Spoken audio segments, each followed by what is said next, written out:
9月9日国民体育日，不仅是鼓励大家参与运动的节日，更是象征全民健康甲城市活力的展现。运动部选伫即天正式挂牌成立，展现国家推动体育运动政策的决心。但是积极配合，加速完善运动设施，并致力推广全民运动风气，提供市民更加安全、便利而且舒适的运动环境。为欢庆国民运动日以及运动部成立，到日即天，永华国民运动中心、桂林区全民运动中心以及市立游泳池等场馆，全部拢祭出免费入场优惠。我们的运动部要在9月9号今天来成立，那象征我们国家的全民运动发展迈入一个新的里程碑。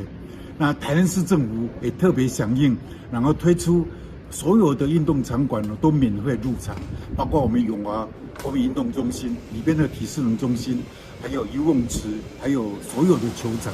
那第二个是我们市立游泳池，从6点开始就开放给我们市民免费的入场，来运动。另外呢，我们跟一些大学合作的，包括归仁区的长荣大学，还有中信的新市区的这个新市国民运动中心，这些都可以免费入场然后来运动。那我们台南市政府期盼呢，用我们的市民然后以运动来作为休闲生活的一部分，然后让我们的市民都爱运动，让我们的城市呢是一个爱运动的一个城市，然后创造这个幸福美满的生活。不止体育日当天的运动，体育局长陈良前也呼吁市民朋友将运动融入去日常生活，积极办理活动，不仅是响应国民体育日，